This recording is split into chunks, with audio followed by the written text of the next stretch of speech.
Hi guys, welcome back to our new lens YouTube channel. என் இனிய பொன்மொழிகளே எல்லோருக்கும் வணக்கம். Okay guys, இன்னைக்கு நம்ம என்ன வீடியோ எடுத்து வந்திருக்கோம்னு பார்த்தீங்கன்னா நம்ம சிவகார்த்திகேயன் சார் நடித்து ஏஆர் முருகதாஸ் சார் டைரக்ட் பண்ணி மதராஸ் அது வாயிலே நுழைய மாட்டேங்குது 10 டேக்கு மேலே போயிடுச்சு. மதராசி, ஓகே அதான் சரியாக சொல்கிறான்னு தெரியல. மதராசி அந்த படத்தோட ட்ரெய்லர் தான் நம்ம எடுத்துகிட்டு வந்திருக்கோம். நான் குப்புற போட தூங்கிட்டு இருந்தேங்க. திடீர்னு எந்திரிச்சு யூடியூப் செக் பண்ணும்போது பார்த்தா என்னடா இது மதராஸ் ஒஃபிஷியல் ட்ரெய்லரா? அது நான் நினச்சேன் இந்த ஃபேன் எடிட் பண்ணி போடுவாங்க அந்த மாதிரி இருக்கும்னு பார்த்தா உண்மையிலேயே ட்ரெய்லர் ரிலீஸ் பண்ணியிருக்காங்க. ஸோ நம்ம ட்ரெய்லரை பார்த்துட்டு அதுக்கப்புறம் சிக்கந்தர்னு ஒரு சம்பவம் பண்ணியிருந்தார் நம்ம ஏஆர் முருகதாஸ் சார். அது வந்து ஏஆர் முருகதாஸ் சார் மேலே தப்பு கிடையாது. பட் அது நிறைய விஷயத்தை பற்றி அவர் நம்ம பரத்வாஜரங்கன் ஒரு இன்டர்வியூலேருந்து நிறைய ஷேர் பண்ணியிருப்பாங்க. ஸோ அதை பற்றி அப்புறம் இந்த ட்ரெய்லரில் என்ன நம்மளால் கதையை ப்ரெடிக்ட் பண்ண முடியுதா இல்லையா சொல்லிட்டு நம்ம ட்ரெய்லர் ரியாக்ட் பண்ணி முடிச்சுட்டு பின்னாடி பார்ப்போம். ஓகே, உன்னை போல் பிறரை நேசி, எல்லாரையும் உன் குடும்பமா நினை. இதுதான் எல்லா ரிலிஜனும் எல்லா கடவுளும் சொல்றாங்க.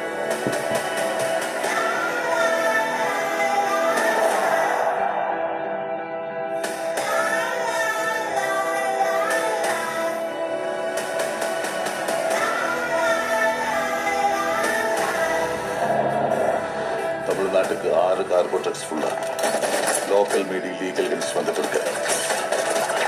ஸ்டேட் பார்டர்ல எடுத்துக்கணும்.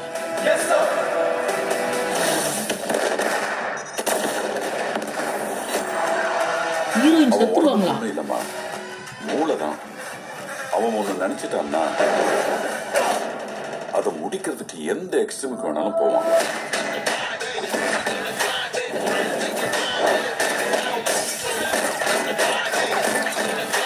Getting into Tamil Nadu is not easy, Chirag. நான் சொன்ன மாதிரி அந்த மாலுக்கு துண்டு துண்டா வெட்டி செதைச்சிருவேன்.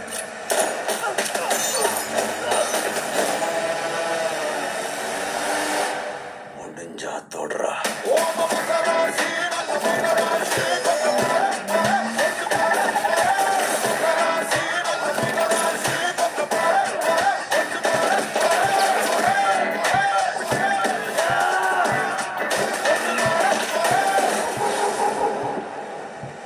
துப்பாக்கி எவன் கையில இருந்தாலும் வில்லன் நான் தாண்டா.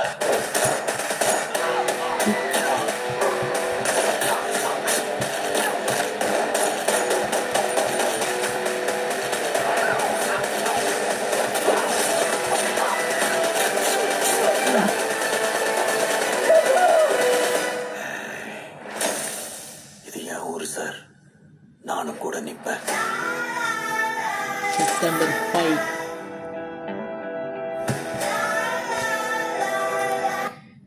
இந்த டைலாக் ஒவ்வொரு டைரக்டருக்கும் தெரிஞ்சு பாருங்க. எங்கே என்ன டைலாக் வச்சா ஆடியன்ஸ் வந்து தேட்டரில் எரப்ட் ஆவாங்கன்னு. அந்த டைலாக் துப்பாக்கி எவன் கையில் இருந்தாலும் வில்லன் நான் தான். நம்ம ஒன்ஸ் மோர் இந்த ட்ரெய்லரை பார்ப்போம். எல்லாரையும் உன் குடும்பமா நினை. இதுதான் எல்லா ரிலிஜனும் எல்லா கடவுளும் சொல்றாங்க.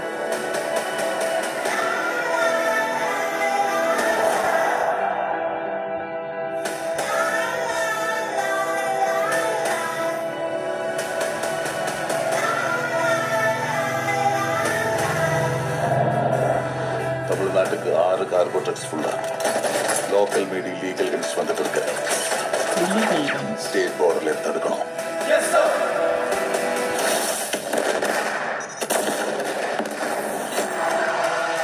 அவன் உடம்புக்கு ஒண்ணும் இல்லம்மா, மூளைதான்.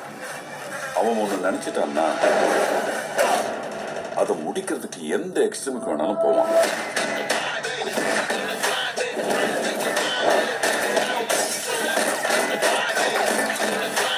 Getting into Tamil Nadu is not easy, Chirag.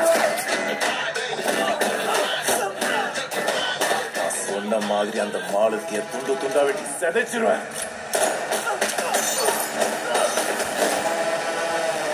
ஏதோ பெருசாக இருக்குது, அது மட்டும் தெரியுது. தொடரா.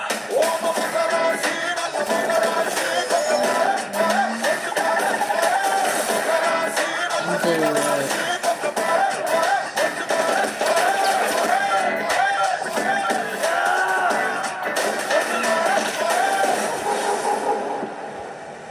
துப்பாக்கி அவன் கையில் இருந்தாலும் இல்லை நான் தான்டா.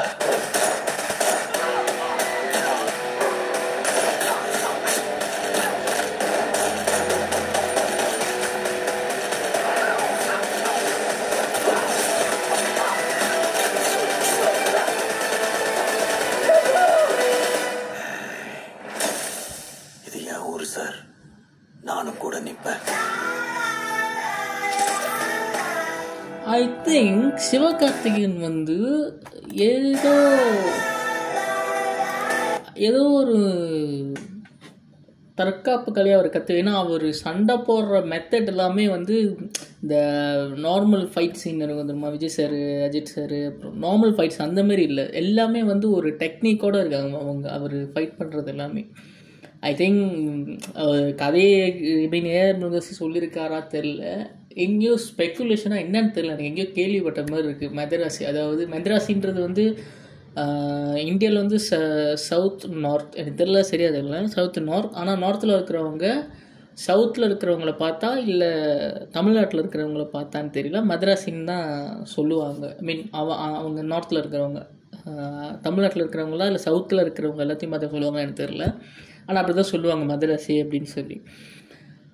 ஓகே, ஆனால் இது எனக்கு வந்து லைக் அதான் அந்த சொன்னால அந்த ஸ்பெக்குலேஷன் எங்கே கேள்விப்பட்டோம். என்ன கதைனா, நார்த்தில் இருக்கிறவங்க தமிழ்நாட்டுக்குள்ளே ஏதோ பண்ணுறதுக்கு வராங்க. சிவகார்த்திகேயன் அப்புறம் அந்த ஒரு பேர் பிஜுமென், அவர் எல்லாமே வந்து சேர்ந்து எப்படி வில்லனை டேக்கிள் பண்ணுறாங்க, மீன் வில்லனை எப்படி அழிக்கிறாங்க, மேபி அதுதான் கதையாக இருக்கும். ஆனால் மேக்கிங் வைஸ் பார்த்திங்கன்னா இது வந்து இது வரைக்கும் நம்ம பார்க்காத ஒரு சிவகார்த்திகேயன் இந்த படத்தில் பார்க்க போகிறோம். இது வந்து ஃபர்ஸ்ட் ஹாஃபில் பாதி வரைக்கும் இல்லைனா ஃபர்ஸ்ட் ஹாஃபே வந்து ஒரு ட்ராமாவாக போகும், லைக் டைலாக்ஸ் அந்த மாதிரி போயிட்டுருக்கோம். செகண்ட் ஹாஃப்க்கு மேலே தான் நினைக்கிறேன் ஃபுல் அண்ட் ஃபுல் வந்து ஆக்ஷனாக தான் போகுதுன்னு நான் நினைக்கிறேன். இன்னொன்று ஏஆர் முருகதாஸ் சாருக்கு வரும். ஸோ அவர் வந்து இப்போ ரீசெண்டாக ஒரு இன்டர்வியூவில் சொல்லியிருந்தார், சிக்கந்தர் படம் வந்து ஏன் வந்து அந்த நிலைமைக்கு ஆளாச்சு அப்படின்னு சொல்லி அவர் வந்து லிட்ரலாக குழம்பியிருப்பார்னு இல்லை, அவர் மனசில் உள்ளது வந்து அது வந்து வந்துருச்சு வெளியே, அடக்க முடியாமல் அந்த இன்டர்வியூவில் பரத் வச்சுருக்கேன் சார் அவர் எடுத்த இன்டர்வியூவில் அடக்க முடியாமல் வெளியில் வந்துடுத்து. என்ன சொல்லியிருப்பார், ஷூட்டிங்க்கும் சரியாக வரதில்லை, அவங்க சொல்கிறது தான் எடுக்கணும், டைலாகெல்லாம் இஷ்டத்துக்கு மாற்றுவாங்க அப்படின்லாம் அவர் சொல்லி குழம்பிருந்தாங்க. ஸோ அவரோட தப்பு என்னன்னு சொல்லி அவர் வந்து அனலைஸ் பண்ணி இதுதான் என்னோடய தப்பு அப்படின்னு சொல்லி அவர் வந்து லைக் நான் தப்பு பண்ணிட்டேன் அப்படின்னு சொல்லி எவ்வளோ பேர் ஒத்துப்பாங்கன்னு தெரியல. சில டைரக்டர்ஸ்லாம் வந்து என் குழந்தைய பற்றி நானே எப்படி தப்பாக பேசுவேன்னு சொல்லிட்டு அவங்க எடுத்த ஒரு மொக்க படத்தை அவங்க வந்து லைக் என் குழந்தை எப்படி நான் தப்பாக பேசுவேன், என் குழந்தை நான் எப்படி இதுமா அவங்க வந்து அவங்களோட தப்பு வந்து அவங்க ஏற்றுக்கவே மாட்டாங்க. பட் ஏஆர் முருகதாஸ் சார் வந்து நான் ரீசன்ட் ரிவ்யூவில் நான் பார்க்கும்போது அவர் சொன்ன ஒரு வார்த்தை என்னென்னா, நான் வந்து ஸ்க்ரீன் பிளேயில் மாஸ்டர்னு நானே வந்து நம்ப ஆரம்பிச்சிட்டேன். அதோட விளைவு என்னென்னா, ஷூட்டிங் போயிட்டு இருக்கும் போதே அவர் வந்து ஸ்கிரிப்ட் எழுதுவாராம். ஷூட்டிங் லைக் ஸ்கிரிப்டை லாக் பண்ணிவிட்டு ஷூட் போக மாட்டாராம். ஷூட்டிங் ஸ்பாட்டில் ஷூட்டிங் போயிட்டு இருக்கும்போதே ஃபர்ஸ்ட் ஹாஃப் எடுத்துகிட்டு இருக்கும்போது தான் செகண்ட் ஹாஃபோட ஸ்க்ரீன் பிளே எழுதுவார்னு அவர் இன்டர்வியூவில் சொன்னார். அது வந்து ஒரு மிகப்பெரிய தப்பு, நான் பண்ணதுலே பெரிய தப்பு அதுதான். அது வந்து எனக்கு அப்போ லேட்டராக தான் புரிய ஆரம்பிச்சிச்சு, நான் வந்து மாஸ்டர்லாம் கிடையாது, நானும் ஒரு கற்றுக்கிற ஒரு ஸ்டூடெண்டாக தான் இருங்க அப்படின்னு சொல்லி அவர் வந்து அந்த இன்டர்வியூவில் வந்து சொல்லியிருந்தார். இப்போ என்ன சொல்லணும், ஸோ சிவகார்த்திகேயன் வந்து அமரன் வந்து எவ்வளோ பெரிய ஹிட்டுன்னு தெரியும். கண்டிப்பாக அதோட இது வந்து இதில் சப்போர்ட் பண்ணணும்னு நினைக்கிறேன். அதோட அந்த கலெக்ஷன், அந்த ரெம்பேஷ் கலெக்ஷன் வந்து இதில் சப்போர்ட் ஆகும், இந்த படத்துக்கு சப்போர்ட் பண்ணணும்னு நான் நினைக்கிறேன். இன்னொன்று ருக்மணி பற்றி சொல்லி அவனா அவங்கள பற்றி சொல்ல மறந்துட்டேன். நான் இந்த படத்தில் ஏஸ் படத்தில் அவங்க நடிச்சிருப்பாங்க, செம்ம ஆக்டிங் பண்ணியிருப்பாங்க ஏஸ் படத்தில், அவங்களும் நல்லாயிருக்கும். இன்னொன்று வந்து சைட் ஏ சைட் பின்னு படம் சொன்ன சாப்பிட்ட சாதனா சம்திங், அந்த படம் பேர் எனக்கு வாயில் நுழையாது, ஆனால் செம படம். பார்ட் 1 சைட் ஏ சைட் பின்னு 2 பாட்டு ரிலீஸ் பண்ணியிருக்காங்க. செம படம் அது வந்து, உண்மையிலே சொல்கிறேன், அட்டகாசமான படம். அது படம்லாம் வந்து அப்படி இருக்கும். அந்த படம்லாம் பார்த்து முடிச்சு ஐயையோ என்ன ஐயா சொல்கிறீங்க. பயமாக இருக்குது லவ் பண்ணுறதுக்கு அப்படின்ற மாதிரி லவ்லேயே ஒரு பயத்தை கொடுத்த ஒரு படம் இந்த படம். ஸோ அவங்க அதில் அட்டகாசமாக பெர்ஃபார்மன்ஸ் பண்ணியிருப்பாங்க. ஸோ இந்த படத்தில் பார்ப்போம் என்ன பண்ணி வச்சுருக்காங்க, எது பண்ணி வச்சுருக்காங்கன்னு. நானும் போய் தேட்டரில் பார்த்து என்ஜாய் பண்ணுறேன். நீங்களும் தேட்டரில் போய் அந்த படத்தை பார்த்து என்ஜாய் பண்ணுங்கள். ஸோ நம்ம until then bye from our new lens YouTube channel. Bye.